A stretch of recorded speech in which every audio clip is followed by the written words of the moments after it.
Friends, मैं प्रीति ठाकुर आपका स्वागत करती हूँ आपकी अपनी रसोई में। तो फ्रेंड्स, मैं आज आपको बना के बताऊँगी गाजर की बर्फ़ी या कतरी, आप कुछ भी कह सकते हैं। तो फ्रेंड्स, हमें इसके लिए क्या चाहिए, हमें चाहिए खोवा यानी कि मावा, 1 से 1.5 किलो चीनी, आप कम या ज़्यादा ले सकते हैं, और 1 गिलास हमें पानी चाहिए। और हमने ये गाजर कद्दूकस करके इनको 1 सीटी मार ली है कुकर में, और अच्छे से इनका पानी भी निकाल लिया है। तो फ्रेंड्स चलिए, गैस जला ली हमने और हमारा कढ़ाई हो गई है गरम, और इसमें हमें 1 गिलास पानी डाल लेना है, चीनी जिससे अच्छे से गल जाए।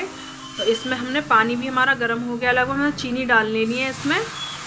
फ्रेंड्स, ये बहुत ही ज़्यादा टेस्टी लगती है, आप एक बार ट्राई ज़रूर करके देखिए।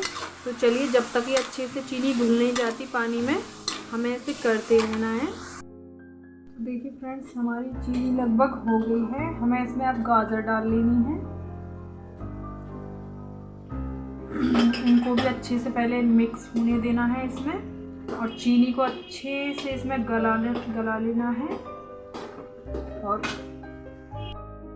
देखिए फ्रेंड्स, हमारा गाजर और ये चीनी आपस में अच्छे से मिल गए हैं, और आप ये कढ़ाई के ऊपर पास लग भी रहा है, देखो चीनी। और हमें इसमें देखो पानी हमने थोड़ा सा बाउल में ले लिया है, और इसमें से डालकर देख लीजिए कि ये जमने योग्य हो गई है या नहीं।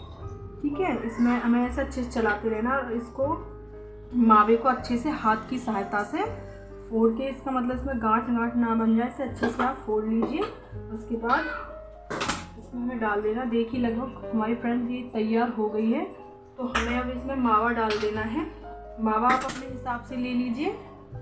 हमने मावा इसमें डाल लिया है, और इसे अच्छे से मिला देना है, जिससे ये अच्छे से इसमें मिक्स हो जाए, अलग अलग इसमें ना दिखाई दे।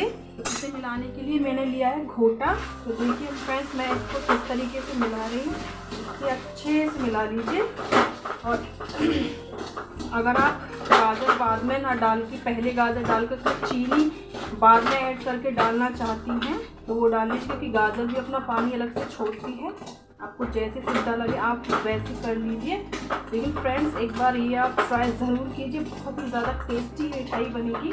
और आप तक हमारा चैनल सब्सक्राइब नहीं किया आपने तो प्लीज़ कर लीजिए। और कैसी लगी है आपको हमारी मिठाई, कमेंट करके ज़रूर बताइएगा, जब तो हमें पता चलेगा कि मिठाई अच्छी बनी भी है या नहीं। तो देखिए फ्रेंड्स, अच्छे से हमारा ये मिल गया है। देखिए, इसमें और चाहे तो आप मावा मिला सकते हैं, आप उस हिसाब से लीजिए जिससे गाजर की मिठाई ये जम जाए।